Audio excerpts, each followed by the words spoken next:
తన దాసులను ఉపయోగించి ఒక ప్రాంతంలో సంఘము స్థాపించడానికి ఆయన చేసే ప్రణాళికలు ఎంత బృహత్తరమైనవో అపోస్తలుడైన పౌలుని దేవుడు వినియోగించుకుని కొరింథీ ప్రాంతానికి ఆయన పంపించి, కొరింథీ, కొలసి, లేకపోతే తెస్సలోనిక, ఎఫెసీ, అన్ని ప్రాంతాల్లో, గలతీయ, ఆ ప్రాంతాలన్నిటిలో కూడా దేవుని సన్నిధి నిలిచే స్థలము, దేవుని ప్రజలు కూడుకునే స్థలము, దేవుని నామము పెట్టదగిన స్థలాన్ని దేవుడు ముందుగా ఎంచుకున్నవాడై ఈ సువార్త పరిచర్యను కొనసాగించినట్టుగా మనం గమనిస్తున్నాం. ఒక వ్యక్తి ప్రభువైన యేసుక్రీస్తు యొద్దకు వచ్చిన తర్వాత మన జీవితంలో ఆయనకున్న మరొక ప్రాముఖ్యమైన ప్రణాళిక ఏమిటి అని మనం ధ్యానం చేయడం ప్రారంభించాం. ఆయన కుమారుని స్వారూప్యము మనలోనికి రావాలి అని ప్రభువు యొక్క ఆశ ఉన్నది. తండ్రి అయిన దేవుడు మన అందరి పట్ల ఒకే ఒక గురి కలిగి ఉన్నాడు.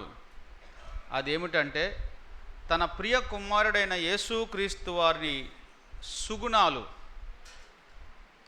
గుణ లక్షణాలు, ఆ ప్రభువు యొక్క జీవితము మనం ఈ లోకంలో కలిగి ఉండాలని తండ్రి యొక్క ఆశ. దానికి సంబంధించిన అన్ని సదుపాయాలు దేవుడు కలిగించాడు. ప్రేమ కలిగిన ఏ తండ్రి కూడా తన కుమారుడు కానీ తన కుమార్తె కానీ చేరలేని గమ్యాలను నిర్దేశించడు.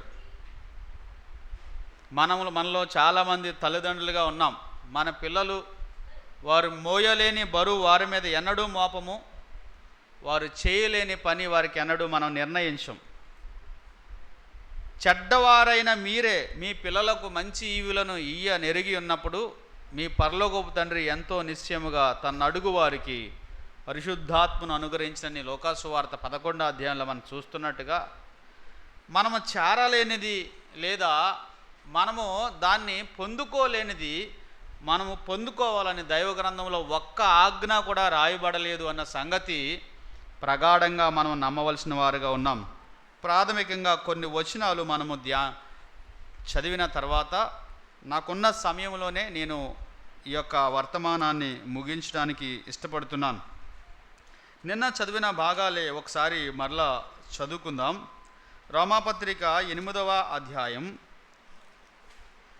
28, 29 వచనాలు ఆరంభంగా చదువుతున్నాను.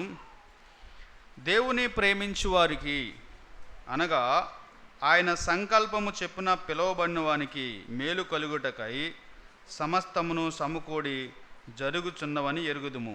ఎందుకనగా తన కుమారుడు అనేక సహోదరులలో జ్యేష్ఠుడగినట్లు దేవుడెవరిని ముందుగా ఎరిగెనో వారు తన కుమారునితో సారూప్యము గలవారొకటకు వారిని ముందుగా నిర్ణయించెను. ఇదే అంశాన్ని పౌలు కొరింథీ పత్రికలో కూడా రాశాడు. 2వ కొరింథీ పత్రిక 3వ అధ్యాయాన్ని మనము ఒకసారి చదువుదాం. నిన్న రాజేంద్ర అన్న కూడా ఆ విషయాన్ని జ్ఞాపకం చేశారు. 3వ అధ్యాయము 17, 18 వచనాలు చదువుతున్నాను. కొరింథీలకు రాసిన 2వ పత్రిక 3వ అధ్యాయము 17, 18 వచనాలు. ప్రభువే ఆత్మ, ప్రభువు యొక్క ఆత్మ ఎక్కడ ఉండునో అక్కడ స్వాతంత్ర్యం ఉండును. మనమందరము ముసుగు లేని ముఖముతో ప్రభువు యొక్క మహిమను అద్దం వలె ప్రతిఫలింపచేయచ్చు మహిమ నుండి అధిక మహిమను పొందుచు ప్రభువగు ఆత్మ చేత ఆ పోలికగానే మార్చబడుచున్నాము అన్న మాటని మీరు మనసులో ఉంచుకోవాలని మనం చేస్తున్నాను. గలతీయులకు రాసిన పత్రిక 4వ అధ్యాయం, గలతీయులకు రాసిన పత్రిక 4వ అధ్యాయం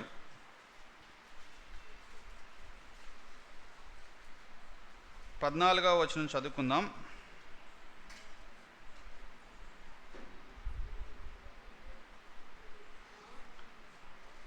19వ వచనం. నా పిల్లలారా, క్రీస్తు స్వరూపము మీ యందు ఏర్పాటు వరకు మీ విషయమై మరలా నాకు ప్రసవ వేదన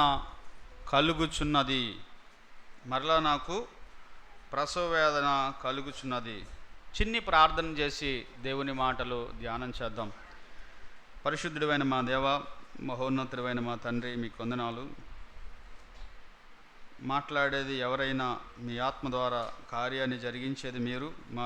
మా ఎదుట మా మధ్య మీరు ప్రముఖమైన వారని, మీ ప్రతినిధిగా మేము ఇక్కడ నిలబడి మాట్లాడుతున్నామని, సమస్తము మీరు బాగుగా వినుచున్నారని స్పృహ కలిగి మీ సన్నిధి సహవాసాన్ని ఆశిస్తూ అపాత్రులమైన మాకు ఘనమైన అవకాశం మీరు అనుగ్రహించినందుకు స్తుతిస్తూ, వాక్య పరిచారకులుగా నమ్మకత్వంతో నీ బిడ్డలకు ఈ పరిచర్యను చేయడానికి సహాయం చేయమని, మరుగు చేయమని, నీ కుమారుని మహిమపరచమని, శ్రేష్టమైన వర్తమానం అనుగ్రహించినందుకు వందనాలు.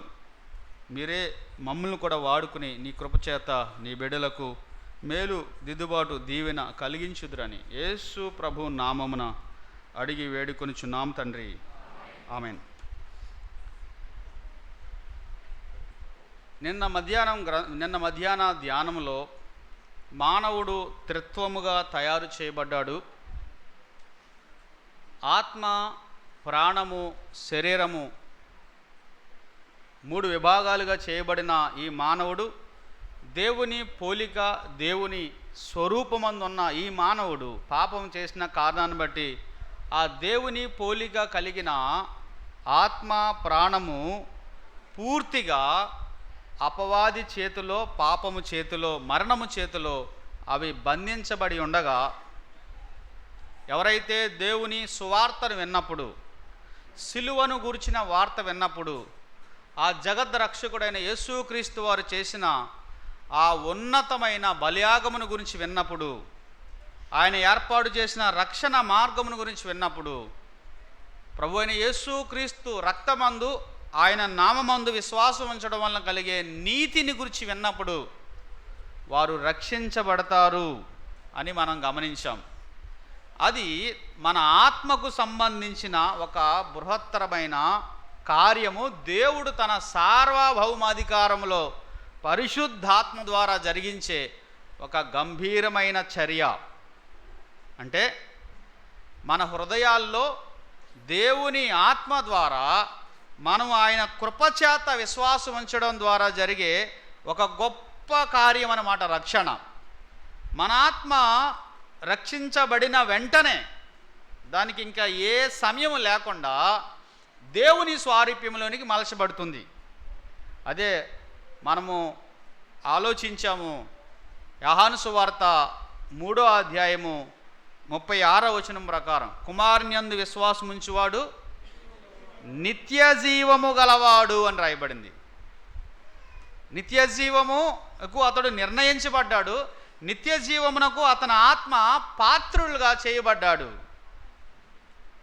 ఆత్మ ప్రభువునందు విశ్వాసం ఉంచడం ద్వారా దేవుని ఆత్మ మన ఆత్మలో నివాసం చేయగలడానికి దేవుడు అంగీకరించినట్టుగా మనం గమనిస్తున్నాం. 8వ అధ్యాయంలో చెప్పబడింది. రోమాపత్రికలో మనం నిన్న చూసాం. దేవుని ఆత్మ మన ఆత్మతో సాక్ష్యం ఇచ్చున్నాడు, మనము దేవుని పిల్లలము అని. ఇదే మాట యోహాను రాసిన 3వ పత్రికలో కూడా మనం చూస్తాం, మనము దేవుని పిల్లలమే అన్నమాట. అయితే ఆత్మ విషయమైన సమస్య పరిష్కారమైంది. పాపం ద్వారా మరణ స్థితిలో, మృత స్థితిలో, నశించిపోయే స్థితిలో ఉన్న మన ఆత్మ ప్రభు స్వారూప్యంలోనికి మలచబడింది. కేవలము సిలువను గూర్చిన వార్త విని ఆయన ప్రియ కుమారుడైన యేసుక్రీస్తు రక్తమందలి, ఆయన నామమందలి విశ్వాసము ద్వారా ఉచితముగా నీతిమంతులుగా చేయబడ్డాం. 3వ విభాగం అంటే మన యొక్క దేహం. రక్షించబడినప్పటికీ కూడా మనమందరము కూడా పాపము చేత మలినము చేయబడి మరణమునకు లోనైన దేహం కలిగి ఉన్నాం. కాబట్టి అది ఏదో ఒక రోజుకి అది శిథిలమైపోద్ది, అది పాడైపోద్ది. ఈ గుడారము ఏమవుద్దంటే కూలిపోద్ది. కానీ మనకు మర్త్యమైన దాన్ని తీసివేసి అమర్త్యమైన దేహాన్ని ఇవ్వడానికి, ఆయన పోలిక వలె మనం అందరం మార్చబడ్డానికి ఆయన రాకడన్నా రావాలి, మనం చనిపోవాలి. మనం చనిపోయిన తర్వాత ఆత్మ దేవుని వద్దకు వెళ్తుంది. ఆయన వచ్చినప్పుడు ఈ మట్టికి వెళ్ళిపోయిన ఈ దేహము మహిమా దేహాలుగా లేపబడతాయని బైబిల్లో చాలా ఆధారాలు ఉన్నాయి. దానికి చాలా ప్రాముఖ్యమైన ఆధారమైన ఒక అధ్యాయము కొరింథీ 15వ అధ్యాయం అన్నమాట. అక్కడ చాలా విషయాలు రాయబడ్డాయి. ఘనహీనమైనదిగా ఎత్తబడుతుంది, ఘనమైనదిగా లేపబడుతుంది. మత్స్యమైనదిగా ఎత్తబడుతుంది, అమర్త్యమైనదిగా లేపబడుతుంది. రక్తమాంసములుగా కలిగినదిగా ఎత్తబడుతుంది, రక్తమాంసములు లేనిదిగా మహిమ గల దేహంతో మనం ప్రభువుని ఎదుర్కోబోతున్నాం అన్న విషయాలు అక్కడ స్పష్టంగా రాయబడ్డాయి. ఇప్పుడు ఒక్క విభాగములో మనము ఆయన స్వారూప్యంలోనికి రావాల్సి ఉన్నది అన్నది మనం ఆలోచిస్తున్నాం. అదేంటంటే మన ప్రాణము. ఏంటండి అది? ప్రాణం. ఆత్మ ఆయన స్వారూప్యంలోనికి మలచబడింది ఎప్పుడు? రక్షించబడినప్పుడు. అందుకే సెక్యూరిటీ ఆఫ్ సాల్వేషన్ అంటారు ఇంగ్లీష్లో. అంటే రక్షణ పోదు అనే సత్యాన్ని మన బ్రదర్ అండ్ సహోదరులు అనేక లేఖనాల యొక్క భావముగా బయటికి తీసుకుని వారు నిజముగా ప్రభువునందు విశ్వాసం ఉంచితే, ఈ మాట జాగ్రత్తగా వినాలి, రక్షణ పోదు అంటే ఎవరు రక్షణ పోదు? నిజముగా రక్షించబడిన వారు, నిజముగా తిరిగి జన్మించిన అనుభవం కలిగిన వారు, ప్రభు వారు పాపాలు క్షమించబడ్డాయి అనే రుజువు కలిగిన వారు, పరిశుద్ధాత్ముడు నివాసముగా వారిలో నిలిచి ఉన్న వారి యొక్క రక్షణ ఎన్నటికీ పోదు. రక్షించబడ్డామనుకునే వాళ్ళు చాలామంది ఉన్నారు. ఇది చాలా తేడా అన్నమాట.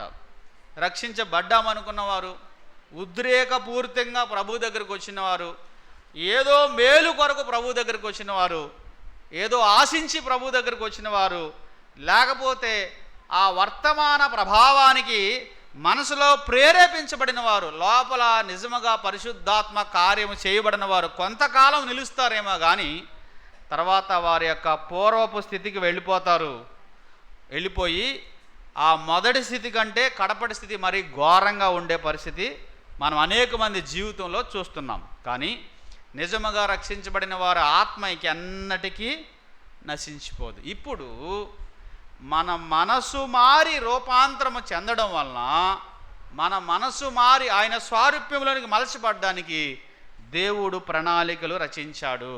అందుకే దైవ గ్రంథము మన చేతిలో ఉన్నది. ఇది ప్రధానమైన ఆయుధం. ఒక వ్యక్తి క్రీస్తు స్వారూప్యంలోనికి మలచబడ్డానికి దేవుడు ఎన్నుకున్న ప్రధానమైన ఆయుధాలు చాలా ఉన్నాయి. దాంట్లో రెండు నేను చెప్తున్నాను. ఒకటి దేవుని వాక్యము, రెండవది దేవుని ఆత్మ. ఆరంభము నుంచి కూడా ఒకటే ప్రిన్సిపల్, అంటే ఒకటే సూత్రం. భూమి నిరాకారముగాను శూన్యముగాను ఉండెను అని బైబిల్లో రాయబడింది. అయితే వెలుగు కమ్మని పలకగా అన్న మాట మనం చూస్తాము. దేవుని ఆత్మ ఆ జలములపైన అల్లాడుచుండెను. ఇప్పుడు నిరాకారంగాను శూన్యంగాను నిరుపయోగంగా ఉన్న ఈ భూమి ఆవాసయోగ్యంగా మలచబడ్డానికి, ఎంత ఆహ్లాదకరంగా మలచబడ్డానికి మొదటి నుండి పనిచేసినవి దేవుని వాక్కు, దేవుని ఆత్మ. ఇప్పుడు దేవుని పోలికగా ఉన్న మానవుడు ఆదాము పాపము చేసిన కారణాన్ని బట్టి ఆత్మ మృతస్థితిలోనికి వెళ్ళిపోగా అతడు శరీరము చేత అదుపు చేయబడుతూ, నియంత్రించబడుతూ, శరీర కోరికల చేత ఏడవబడుతూ అతడు జీవిస్తుండగా ఇప్పుడు ఆ వ్యక్తిని మరలా ఆ ప్రియ కుమారుని స్వారూప్యంలో తీసుకురావడానికి, అందుకే ఇక్కడ మనం రోమాపత్రికలో చదువుకున్నది అదే. ఏంటి? తన కుమారుని స్వారూప్యము, జ్యేష్ఠుడగు తన కుమారుని స్వారూప్యము గలవారగుటకు అన్న మాట మనం గమనిస్తున్నాం. ఆ స్వారూప్యములోనికి నిన్ను నన్ను మలచడానికి దేవుడు ప్రధానముగా వాడుకునే రెండు ప్రాముఖ్యమైన సాధనాలు ఇంకా చాలా ఉన్నాయి. ఆయన వాక్యము, ఆయన ఆత్మ. వాక్యము ఉపయోగించి పరిశుద్ధాత్ముడు మనల్ని చెక్కుతూ ఉంటాడనమాట ఆయన స్వారూప్యములోనికి తీసుకురావడానికి. దానిని పౌలు ఏమంటున్నాడు చూడండి, రోమాపత్రిక 8వ అధ్యాయం 28వ వచనం ఒకసారి చదువుదామా? ఆ అంశాన్ని పౌలు పెట్టిన పేరు ఎంత రమ్యంగా ఉందో చూడండి. దేవుని ప్రేమించు వారికి అనగా మేలు కలుగుటకై అన్నాడండి. ఆగండి, మేలు కలుగుటకై. ఏంటా మేలు? ఉద్యోగం రావడమా మేలా? వ్యాపారంలో లక్షలు కలిసి రావడమా మేలా? వ్యాధి తగ్గిపోవడం మేలా? ప్రమోషన్ రావడం మేలా? పిల్లలు పుట్టడం మేలా? ఇవన్నీ మేలే. నేను అవన్నీ కీడులని చెప్పట్లేదు. కానీ ఇక్కడ దేవుడు చెప్పాలనుకున్న మేలేంటంటే, దేవుని ప్రేమించు వారికి, ఆయన సంకల్పం చెప్పిన రక్షించబడిన వారికి, మారు మనసు పొందిన వారికి, ప్రభువుని సొంత రక్షకునిగా స్వీకరించి రక్షణ అనుభవము, తిరిగి జన్మించిన అనుభవము వాస్తవంగా అనుభవించే వారికి కలిగే మేలేంటో తెలుసా? ఆ గొప్ప మేలేంటో తెలుసా? ఆయన కుమారుని స్వారూప్యంలోనికి దినదినము మలచబడ్డం. ఇది ఒక రోజులో జరిగేది కాదు, ఒక్క క్షణంలో జరిగేది కాదు, ఒక దినాన్ని జరిగేది కాదు. మనము విధేయతతో ఆయన చేసే చర్యలను మనం అనుమతించినప్పుడల్లా ఆ విభాగములో మనకు ఆయన స్వారూప్యము రావడానికి ఆయన ఉపయోగిస్తున్నాడు అనమాట. మేలు కలుగుటకై సమస్తమును సమకూడి జరిగించుచున్నాడు. ఎందుకని? ఆయన నీలో నాలో చూడాల్సిన ఒక గొప్ప మేలు. ఒక మాట మిమ్మల్ని అడగాలనుకుంటున్నాను. 10 కోట్ల రూపాయలు ఉన్న వ్యక్తి శ్రేష్ఠుడా? క్రీస్తు సారూప్యములో ఉన్న వ్యక్తి శ్రేష్ఠుడా దేవుని దృష్టిలో? ఇంకొక మాట, 100 కోట్లు ఉన్న వ్యక్తి శ్రేష్ఠుడా, లేకపోతే క్రీస్తు సారూప్యంలో మలచబడుతున్న వ్యక్తి శ్రేష్ఠుడా? ఖచ్చితంగా దేవుడు ఇక్కడ చెప్తున్న మేలు భౌతిక సంబంధమైనదైతే కాదు. ఎవరైతే దేవుని ప్రేమిస్తున్నారో, దేవుని ప్రేమించే వారందరికీ ఆయన చేయాలనుకున్న మేలు, భౌతికమైనవన్నీ కూడా మిమ్మల్ని వెంబడిస్తాయి, దాంట్లో సందేహమే లేదు. కానీ ఆయన నీలో నాలో చూడాలనుకున్న మేలు, చేయాలనుకున్న మేలు, ఆయన ఆశించిన మేలు అంటే ఆయన ప్రియ కుమారుని నీలో చూడడం, ఆయన గుణ లక్షణాలు నీలో కనిపించేటట్లుగా ఆయన వ్యవసాయం చేయాలనుకుంటున్నాడు. ఈ తోటలో ఆయన పండించాలనుకున్న పంట, ఈ తోటలో ఆయన ఆశించిన పంట ఏంటంటే ఆయన సుగుణాలు, ఆయన కుమారుని యొక్క లక్షణాలు మనలో స్పష్టంగా కనబడడానికి ఇప్పుడు పని జరిగిస్తున్నట్టుగా మనం గమనిస్తున్నాం. ఇందాక కొరింథీ పత్రిక మనం చూసాం కదండి, ఒకసారి అక్కడికి వద్దాం. 4వ అధ్యాయం. అక్కడ చాలా స్పష్టంగా దేవుని ఆత్మ యొక్క కార్యాన్ని పౌలు రాస్తున్నాడు. ధర్మశాస్త్రానికి తర్వాత దేవుని యొక్క కృపకు మధ్య ఉన్న ఆ వ్యత్యాసాన్ని ఇక్కడ చాలా స్పష్టంగా పౌలు తెలియజేస్తున్నట్టుగా మనం గమనిస్తున్నాం. 3వ అధ్యాయంలో 7వ వచనం చూడండి. మీరు 12వ వచనం నుంచి చదివితే గనక ధర్మశాస్త్రము మోషేకు తీసుకొచ్చిన మహిమను మనం చూస్తాం. కృపా సత్యము ద్వారా ఆయన కుమారుడైన యేసుక్రీస్తునందు విశ్వాసం ఉంచడం ద్వారా ఒక వ్యక్తి జీవితంలో పరిశుద్ధాత్ముడు నివాసంగా ఉండి చేసే మేలు ఇక్కడ మనం చూస్తున్నాం. 2 విషయాలు పౌలు ఆ కొరింథీ సంఘస్థులకు తెలియచేయాలనుకున్నాడు. ధర్మశాస్త్రం ద్వారా మోషేకు, లేకపోతే ధర్మశాస్త్రము అనుసరించే వారికి కలిగిన ఆ ఛాయ, ఆ వెలుగు, లేకపోతే ఆ ప్రభావం మీరు చూశారు కదా. అయితే ఆ ప్రియ కుమారుని యందు విశ్వాసం ఉంచిన మీకు కలిగే మహిమ ఎంత గొప్పదో ఇక్కడ 2 మహిమలకు మధ్య వ్యత్యాసాన్ని పౌలు తెలియచేయాలనుకుంటున్నాడు. ఆ ధర్మశాస్త్రం ద్వారా మోషేకు వచ్చిన మహిమ ఏమిటి? 12వ వచనం చూడండి. తగ్గిపోవుచున్న మహిమ యొక్క అంతము ఇశ్రాయేలీలు తేరి చూడుకున్నట్లు మోషే తన ముఖం మీద ముసుగు వేసుకొనెను, మీ మట్లు చేయక అన్నాడండి. ఇక్కడ చాలా వ్యాఖ్యానాలు రాయబడ్డాయి. ఒక ఆయన ఏమన్నాడంటే, ధర్మశాస్త్రం వలన కలిగిన మహిమ మోషే ముఖము మీద నుంచి అలా తగ్గిపోతుంది కాబట్టి ఆ తగ్గిపోయేది ఇశ్రాయేలీలు చూడకూడదు అనుకున్నారంట. అసలు ఇశ్రాయేల్లో ఆ తగ్గిపోయే మహిమే చూడలేకపోయారు. కానీ ఇప్పుడు మనం పొందిన మహిమ, ధర్మశాస్త్రము తీసుకోవడానికి మోషే ఆ కొండ మీదకి వెళ్ళినప్పుడు అతనికి ఆహారం లేదు, నీళ్లు లేవు, కానీ అతని ముఖం ఏమైందండి? చాలా ప్రకాశించింది. అక్కడున్న సూత్రం ఏంటంటే, దేవుని వాక్కు చేత, దేవుని ఆత్మ చేత సహవాసం చేసేవారు, దేవునితో సన్నిహితంగా ఉన్నవారు, వారు అంతరంగంగా బలపరచబడతారు. మోసే ముఖం చిక్కిపోవాలి. వాస్తవానికి 2 రోజులు ఆహారం లేకపోతేనే మనం చిక్కిపోతాం, ఎవరమైనా అంతే. కానీ మోసే ముఖం అలా లేదండి. మోసే ముఖము చాలా తేజస్సుగా ఉన్నది. ఇశ్రాయేలీలు కనీసం అతని వైపు తేరి చూడలేనంత దీనస్థితిలో ఉన్నట్టుగా మనం గమనిస్తున్నాం. ఇక్కడ మోసే ముఖం మీద ఉన్న ముసుగు లేదా మోసే ముఖం మీద ఉన్న ఆ మహిమ తగ్గిపోతుంది, కానీ మనకు క్రీస్తు ద్వారా ఇవ్వబడిన మహిమ ఎలా ఉందో చెప్తున్నాడు అనమాట. ఆ వచనం చూడండి, 17వ వచనం. ప్రభువే ఆత్మ ఎక్కడుండును ఉండును. ఏం చేయాలంటండి? ప్రభువు యొక్క మహిమను ప్రతిఫలింప చేయాలి అన్నాడు. పైన ఏం చెప్పాడు? ప్రభువు యొక్క మహిమ తగ్గిపోతుంది కాబట్టి కనబడకుండా ముసుగేసుకోమన్నాడు. కానీ ఇక్కడేం చెప్తున్నాడు? ముసుకుండకూడదు మీ దగ్గర. ఎందుకని? మీ మహిమ ప్రతిఫలింపుతుంది, లేకపోతే మీ మహిమ పెరుగుతుంది, మీ మహిమ ఇంకా తేజరిల్లుతుంది అని పౌలు కొరింథీయులకు తెలియజేస్తున్నాడు. వాస్తవానికి వారిలో చాలా లోపాలు ఉన్నాయి, చాలా బలహీనతలు ఉన్నాయి, చాలా లొసుగులు ఉన్నాయి. ఒక రకంగా చెప్పాలంటే చాలా విషయాల్లో వాళ్ళు దేవుడు అనుకున్న స్థాయి నుంచి దిగజారిపోయాడు. అయితే పౌలు వారికి చెప్పే మాట ఏంటంటే, మీ విషయమై దేవుని చిత్తం అది కాదు. మీరు మీ ముఖము ప్రకాశించాలి, దాని మీద ముసుగు ఉండకూడదు, అది తేటగా అందరికీ అర్థం అవ్వాలి అనేది పౌలు యొక్క మాటలుగా, పరిశుద్ధాత్మ ద్వారా పౌలు పలికిన మాటలుగా మనం గమనిస్తున్నాం. ముసుగులేని ముఖముతో ప్రభువు యొక్క మహిమను అద్దం వలె ప్రతిఫలింప చేయుచు, మహిమ నుండి అధిక మహిమను పొందుచు, ప్రభువుకు ఆత్మ చేత ఆ పోలికగానే మార్చబడుచున్నాము అన్నాడండి. మార్చబడుచున్నాము, ఇది మార్చబడ్డాము కాదు, మార్చబడతాము కాదు, మార్చబడుచున్నాము. అంటే దేవుని ఆత్మ మనలో నివసించడానికి ప్రధానమైన కారణం ఏంటి? రక్షించబడిన వెంటనే దేవుని ఆత్మ సంచకరువుగా మనకి ఇవ్వబడ్డాడు అని మనము ఎఫెసీ పత్రికలో 1వ అధ్యాయంలో చూస్తాం, 4వ అధ్యాయంలో కూడా చూస్తాం.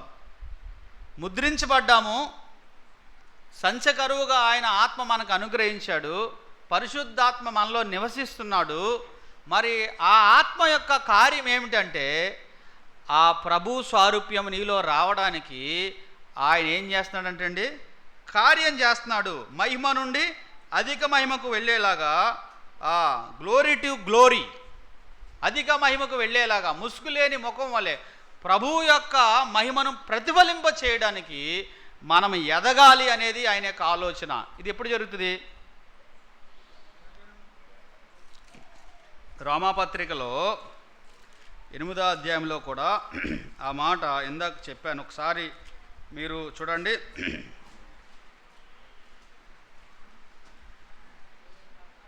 8వ అధ్యాయము 14వ వచనం. 8వ అధ్యాయము 14వ వచనం. దేవుని ఆత్మ చేత ఎందరూ నడిపించబడుదురో వారందరూ దేవుని కుమారులయుందురు, యాలయనగా మరలా భయపడటకు దత్తపుత్రాత్మను పొందితిరి. ఆత్మ కలిగిన వారమై మనము అబ్బా తండ్రిని మొరపెట్టుచున్నాము. చూడండి, మనము దేవుని పిల్లలమని, మనం పిల్లలమైతే వారసులం, అనగా దేవుని వారసులం, క్రీస్తుతో కూడా మహిమ పొందుటకు. ఈ మాట గుర్తుపెట్టుకోండి, క్రీస్తుతో కూడా మహిమ పొందుటకు ఆయనతో శ్రమపడిన క్రీస్తుతోడి వారసులము అని చెప్పాడు. క్రీస్తుతో మహిమ పొందడానికి అన్నాడు. ఇప్పుడు యేసు ప్రభు యొక్క మహిమ, యేసు ప్రభు యొక్క గుణలక్షణాలు, యేసు ప్రభు యొక్క మూర్తీభవించిన ఆ సుగుణాలు ప్రతి విశ్వాసిలో కలగాలనేదే పరిశుద్ధాత్మని యొక్క మన జీవితంలో చేసే చర్య. మనము దేవుని ఆత్మచేత నడిపించబడితే అన్నాడండి. ఎందరూ దేవుని ఆత్మచేత నడిపించబడుతున్నారో అంటే విశ్వాసులు అందరూ కూడా దేవుని ఆత్మచేత నడిపించబడుతున్నారని అర్థం కాదు. ఆత్మచేత నడిపించబడితే ఆ ఆత్మకున్న ఒకే ఒక లక్ష్యం, ఒకే ఒక ధ్యేయం, ఒకే ఒక గురి ఏంటంటే ఆయన కుమారుని మనలో ప్రతిబింబింప చేయాలని, మనలో రూపించాలని ఆయన ప్రయత్నం చేస్తున్నాడు. అందుకే ఆత్మచేత శరీర క్రియలను చంపిన ఎడల మీరు జీవించెదరు అన్నాడని గలతీ పత్రిక, ఇక్కడ రోమాపత్రికలో 6వ అధ్యాయంలో కూడా మనం అది మాటలు చూస్తాం. కాబట్టి ఆత్మ ద్వారా ఆయన కుమారుని సారూప్యంలోనికి మలచబడాలనేది ఆయన ప్రధానమైన కోరిక. మరి ఎంతమంది ఆ విషయంలో ఆసక్తి కలిగి ఉన్నాం? పరిశుద్ధాత్ముడు మనలో ఉండి ఏం చేస్తాడు? ఇప్పుడు ఇక్కడ మనము దేవుని పిల్లలమని సాక్ష్యమిచ్చున్నాడన్న మాటకు అర్థం ఏంటంటే, పాపం చేయడానికి వెళ్ళావు, దేవుని పిల్లవే, విశ్వాసవే, రక్షించబడిన వాడవే, ఆరాధన చేస్తున్న వాడవే, అవకాశం వచ్చింది, పాపం చేసే సందర్భం వచ్చింది, లేదా పాపం చేసే పరిస్థితి నెలకొంది. అప్పుడు నీకు ఒక స్వరం వినబడుద్ది నీలో. ఏమని వినబడుద్ది? రేయ్, ఆరాధన చేస్తున్నావు కదా,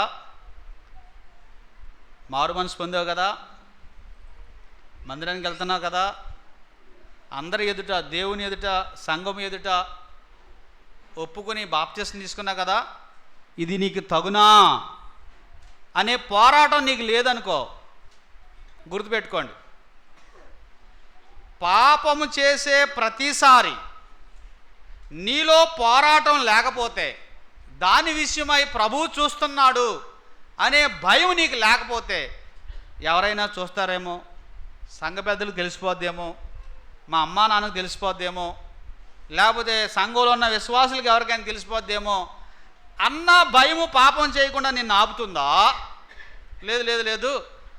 ప్రభువు ఈ విషయమై బాధపడతాడు, గాయపడతాడు, దుఃఖపడతాడు. నేను ఆయన కుమారుణ్ణి, ఇది నాకు తగినది కాదు అన్నది నిన్ను ఆపుతుందో, ఆ రెండు విషయాలను బట్టి నువ్వు రక్షించబడ్డావో లేదో తెలిపోద్ది. చాలామంది పాపం చేయరండి, ఎందుకని? దొరికిపోతామని. తెలుసా మీకు ఆ సంగతి?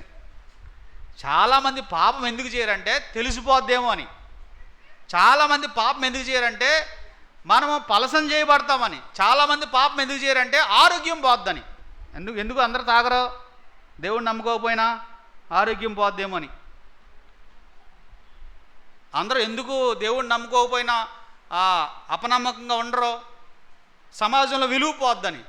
వాళ్ళు పాపం చేయకుండా ఉండడానికి కారణం సరైనది కాదు, వాళ్ళు పాపం చేయకుండా ఉన్నారు. ఇప్పుడు సిగరెట్ చాలామంది కాల్చట్లేదు, అడిగారు అనుకోండి, లంగ్స్ పోతాయండి అంటారు. మందు చాలామంది తాగరు దేవుణ్ణి నమ్ముకోకపోయినా. ఎందుకు తాగలంటే లివర్ పాడైపోద్దేనని. చాలామంది వ్యభిచార సంబంధమైన కార్యాల్లోనికి వెళ్ళరు దేవుణ్ణి నమ్ముకోనప్పటికీ కూడా. ఎందుకంటే సమాజంలో పలసం చేయబడతామండి. విశ్వాసికి కూడా అవే కారణాలు అయితే దేనికి? పాపం చేయకపోవడానికి. నువ్వు రక్షించబడిన దానవు కాదు, రక్షించబడిన వాడు అసలే కాదు. మనం పాపం చేయకుండా ఉండడానికి కారణం ఏమవ్వాలి? దేవుని ఆత్మ మనలో ఏం చెప్పాలి? సాక్ష్యం చెప్పాలి. ఏమని? మనము దేవుని పిల్లలము అని. కాబట్టి దేవుని ఆత్మ మనలో సాక్ష్యం ఇచ్చు ఆయన కుమారుని సారూప్యాన్ని మనలో ఏర్పరచాలని ఆయన ఆశపడుతున్నట్టుగా మనం గమనిస్తున్నాం. సరే, ఎవరైనా ఆయన కుమారుని సారూప్యాన్ని పొందుకున్నారా? ఇది సాధ్యమా? ఇమీడియట్గా అపవాది ఏమంటాడంటే, భలే చెప్తున్నారు సార్, ఈ లోకంలో ఉండగా, పాప శరీరంలో ఉండగా, సాతాను ప్రభావం కలిగిన ఈ లోకంలో ఉండగా మనం ఆయన కుమారుని సారూప్యం సంతరించుకోవడమా? అసాధ్యం సార్. చెప్పేవాళ్ళు బాగానే చెప్తారు కానీ ఇది సాధ్యం కాదు అని అపవాది ఇమీడియట్గా మనకేం చెప్తాడు? ఈ పక్కన ఆ పక్కన వాయించేస్తుంటాడు అనమాట. దేవుడు చెప్పాడు కదా, అమ్మా మీరు ఇది తింటే చస్తారు అని. ఆయన ఏం చెప్పాడు? మీరు సావనే సావరు, సావనే సావరు, సావనే సావరు అని సావు కొట్టాడనమాట ఆఖరికి. అర్థమైందా? ఇప్పుడు దేవుడు ఏం చెప్తున్నాడు? మీరు ఆయన కుమారుని సారూప్యంలోకి మలచబడాలి అనేది దేవుని ఆలోచన. అయితే అది సాధ్యమా కాదా అన్న సంగతులు మనం లేఖనాల నుంచి ఆలోచించాలి. గలతీ పత్రిక 4వ అధ్యాయం ఇందాక మనం చదువుకున్న మాట ఒకసారి మీ దృష్టికి తీసుకొస్తాను. దానికంటే ముందు ఒకసారి పౌలు రాసిన కొరింథీ పత్రిక 11వ అధ్యాయం 1వ వచనం చదువుతారా? లేకపోతే మొదటి వచనం అందరికీ ఫేమస్ వర్డ్ అనమాట అది. నేను క్రీస్తును పోలి నడుచుకొనుచున్నాను, మీరు నన్ను పోలి నడుచుకునుడి అని చెప్పాడు. పౌలు ఏం చెప్పాడండి? నేను క్రీస్తును పోలి నడుచుకొనుచున్నాను, మీరు నన్ను పోలి నడుచుకోండి. ఇదే మాట మనము పేతురు పత్రికలో కూడా మనం చూస్తాం.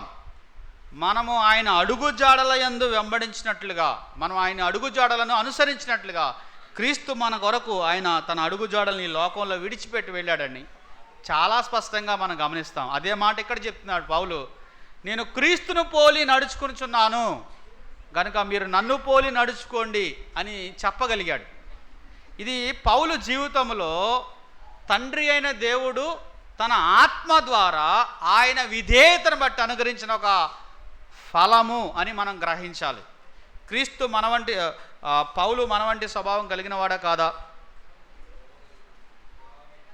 చెప్పరేటండి. ఇప్పుడు యేసుప్రభు అన్నారనుకోండి, ఆయనే మన వంటి స్వభావం గలవాడని రాయబడింది, కానీ మనం నమ్మం కదా. మనకి మైండ్లో ఏముంటుందంటే ఆయన దేవుడు దేవుడు దేవుడు అని ఉంటుంది. కానీ బైబిల్ ఏం చెప్తుంది? ఆయన దేవుడు ఎంతో మానవుడు కూడా అంతే. 100% దేవుడు, 100% మానవుడు. అందుకే విశ్వసింపబో వారికి మాదిరిగా ఉండే నిమిత్తము క్రీస్తు నన్ను అని పౌలు చెప్పిన మాటలో ఒక బైబిల్ పండితుడు ఎలా రాశాడు? ఐ యామ్ మాస్టర్ పీస్ అన్నాడండి. విశ్వసించబోయే వారందరికీ కూడా పౌల్ని దేవుడు ఒక మాస్టర్ పీస్గా పెట్టాడంట. అంటే మాస్టర్ పీస్ అంటే ఆ వస్తువు ప్రకారం మిగతా వస్తువులన్నీ తయారు చేయబడతాయి అన్నమాట. కాబట్టి క్రీస్తు సారూప్యం మనలో ఏర్పడాలని దేవుడు ఆశించిన మాట వాస్తవమే. ఎవరి జీవితంలో ఆ యొక్క సారూప్యం వచ్చిందంటే దాంట్లో ఒక మానవుడిని దేవుడు చూపెడుతున్నాడు. అతను ఎవరండి? అపోస్తలుడైన పౌలు. అపోస్తలుడైన పౌలు అంటున్నాడు, నేను క్రీస్తును పోలి నడుచుకొనుచున్నాను అన్నాడు. ఆయన సారూప్యం నాలో ఏర్పడింది అన్నాడు. మీ మధ్య నేను ఆసియాలో అడుగుపెట్టింది మొదలుకొని, అపోస్తల కార్యాల గ్రంథం 20వ అధ్యాయంలో రాయబడింది, పెద్దలందరినీ పిలిచి నేను ఆసియాలో అడుగుపెట్టింది మొదలుకొని రాత్రింబగళ్ళు, చూస్తారా మాటలు? నేను ఆసియాలో కాలు పెట్టిన దినం నుండి ఎల్లకాలము, చూసారా ఏమన్నాడండి? ఎలాగో నడుచుకున్నానో మీకు తెలుసా? తర్వాత ఎలాగో సాక్ష్యం ఇచ్చానో మీరు చూశారు కదా, ఎలాగో సేవించానో మీరు చూశారు కదా అన్న మాటలు 3 మాటలోనే అండి. నేను ఎలాగో నడుచుకున్నానో నా నడక చూసినప్పుడు యేసు ప్రభు గుర్తు రావాలి, నా సాక్ష్యం చూసినప్పుడు యేసు ప్రభు గుర్తు రావాలి. నేను ప్రభువుని సేవించడం అంటే ఆరాధించడం, నా నడక, నా సాక్ష్యము, నా ఆరాధన 3 సంవత్సరాలు సుదీర్ఘంగా చూశారు, రాత్రింబగళ్ళు చూశారు.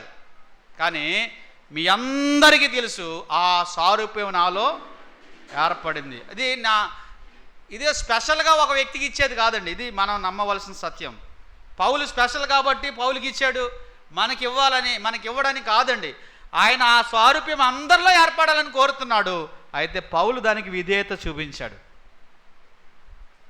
బయట వర్షం పడుతుందండి, ఇప్పుడు కాదు అనుకోండి, బయట వర్షం పడుతున్నప్పుడు నీవు చిన్న గిన్నె తీసుకెళ్ళి పెట్టావు, నీ పక్కన ఉన్న ఆవిడ పెద్ద బేసిన్ పెట్టింది, ఇంకొక ఆవిడ పెద్ద పాత్ర అక్కడ ఉంటున్నారు కదా 100 మందికి పెట్టేది, అది పెట్టింది.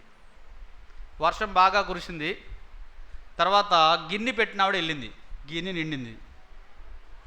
తర్వాత ఈ బేసిన్ పెట్టిన ఆవిడ వెళ్ళింది, అది నిండింది. పెద్ద పాత్ర పెట్టిన ఆవిడ కూడా వెళ్ళింది, అది నిండింది. ఇప్పుడు ఈ గిన్నె నిండిన ఆవిడ అంటుందంట, దేవుడు ఎంత అన్యాయస్తుడు, ఆవిడకి అంత పెద్ద పాత్ర నిండా నీరు ఇచ్చాడు, నాకు ఇంతే ఇచ్చాడు అన్నాడు అనుకోండి. ఎవరు అన్యాయస్తులండి? దేవుడా? వర్షం కామన్గా పడిందా లేదా? గిన్నె మీద పడింది, బేసిన్ మీద పడింది, ఆ పాత్ర మీద పడింది. కానీ ఆ పెద్ద పాత్ర అయినందువల్ల దాని నిండా నీళ్ళు నిండాయి, నువ్వు గిన్నె పెట్టినందువల్ల దాని నిండా నిండిన తర్వాత పొర్లిపోయాయి. ఇది పౌలుకి సంబంధించిన అంశం కాదండి.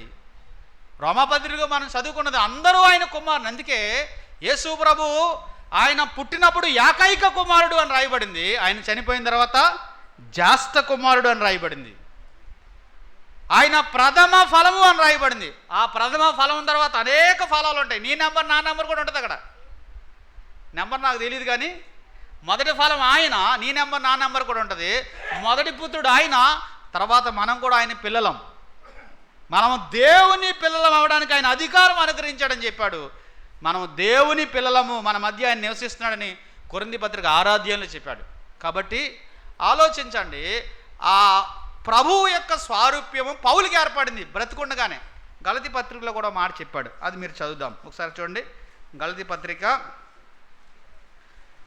7వ వచనం చూడండి. గలతీ పత్రిక 17వ వచనం, 6వ అధ్యాయం 17వ వచనం చూస్తారా? నేను యేసు యొక్క ముద్రలు నా శరీరమందు ధరించి ఉన్నాను, ఇక మీదట ఎవడను నన్ను శ్రమ పెట్టవద్దు అనండి. యేసు యొక్క ముద్రలు ధరించుకుని ఉన్నాడంటే అండి. యేసు ప్రభు యొక్క ముద్రలు ధరించుకున్నాడు. ఒక మాట మిమ్మల్ని అడుగుతాను, నాకు సూటిగా సమాధానం చెప్పాలి, నా సమయం అయిపోతుంది. ఇక్కడ ఎవరైనా నరహంతకులు ఉన్నారా? మీరు ఏమైనా పోలీసులు చెప్తారు సార్ అంటున్నారా? నేను ఎవరికి చెప్పను. ఇక్కడ ఎవరైనా నరహంతకులు ఉన్నారా? లేరు. కానీ పౌలు ఒక నరహంతకుడు. ఏంటి సార్ అంత పెద్ద మాట అన్నారని నన్ను అనొద్దు. కావాలితే అపోస్తుల కార్యాలు 8వ అధ్యాయం 1వ వచనం చదువుకోండి. తర్వాత అపోస్తుల కార్యాలు 9వ అధ్యాయం 1-2 వచనాలు చదువుకోండి.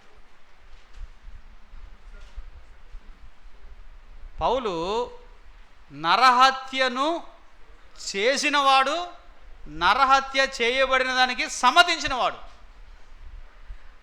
30 సంవత్సరాల జీవితాన్ని సూటిగా దేవునికి వ్యతిరేకంగా పరిగెట్టినవాడు. గుర్తుపెట్టుకోండి, తనకు 64 సంవత్సరాలు జీవించాడు పౌలు బైబిల్ పండితుల ప్రకారం. ఇతమిద్దంగా చెప్తున్నాను, ఎక్కడ రాసిందని నన్ను అడగండి.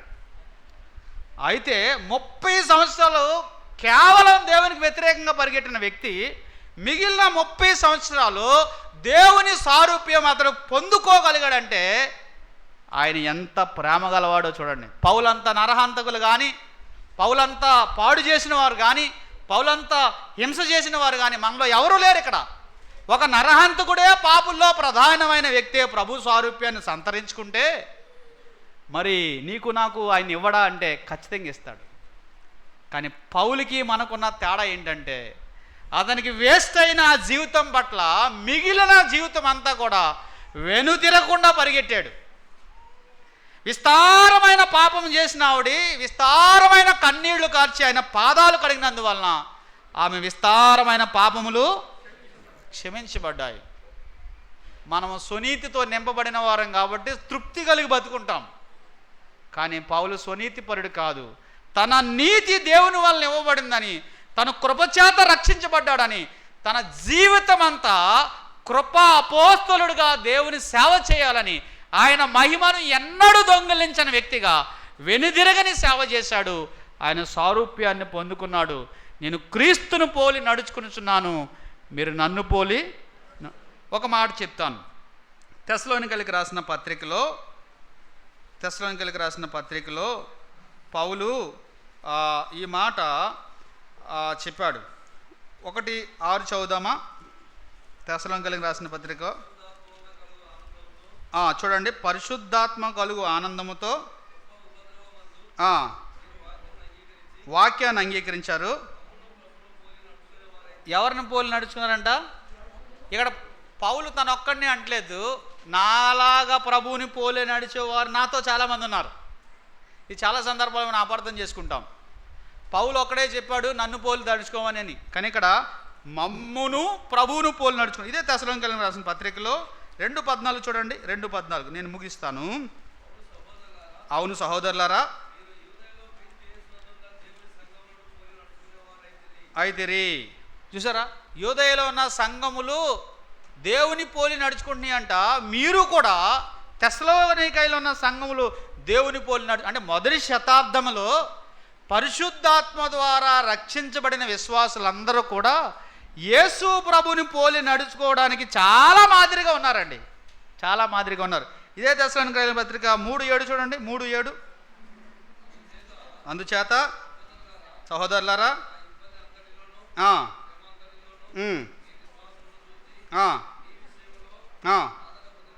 ఆదరణ పొందితిమి,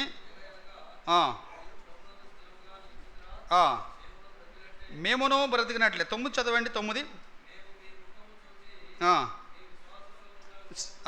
సరిపోద్దులేండి. ఇప్పుడు మీరు క్రీస్తు ప్రభువుని వెంబడించినట్లే ఆయన్ని వెంబడించి వారిని గురిపట్టి చూడండి అని కూడా మరొకసారి రాసినట్టుగా మనం గమనిస్తున్నాం. నేను ముగిస్తున్నాను. అక్కడ ఉంది, ఇక్కడ కూడా ఇంకోటి ఉంది.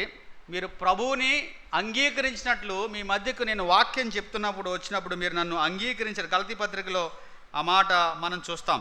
సరే, గలతీ పత్రికలో చాలా స్పష్టంగా రాయబడింది, యేసు ప్రభువు వలె నన్ను మీరు అంగీకరించారు, దూషించలేదు. నా శరీరమందు శోధనగా మీకున్న అంశాన్ని బట్టి దూషించకుండా దేవుని దూత వలెను క్రీస్తు ప్రభువు వలె నన్ను అంగీకరించారంట. పౌల్ని ఎలా అంగీకరించారంట గలతీయులు? యేసు ప్రభు వస్తే ఎలాగా అంగీకరించారు? యేసు ప్రభులాగానే అంగీకరించారంట. దేవుని దూత వలన అంగీకరించారంట. ఒట్టిని అంగీకరించారు అనుకుంటున్నారా? లేదు లేదు లేదు. ఆయన జీవితంలో క్రీస్తు లక్షణాలు వారికి స్పష్టంగా కనబడ్డాయి. లోకాన్ని యేసు ప్రభు ఎలా ద్వేషించాడో, లోకం పట్ల యేసు ప్రభు ఎలా వ్యవహరించాడో, ఉన్నతమైన వాటి విషయాల్లో విలువ కలిగి ఎలా జీవించాడో, ఆ ప్రస్ఫుటమైన క్రైస్తవ జీవితాన్ని, స్పష్టమైన క్రైస్తవ జీవితాన్ని యేసు ప్రభు వారి యొద్ద ప్రదర్శించినట్టుగా మనం గమనిస్తున్నాం.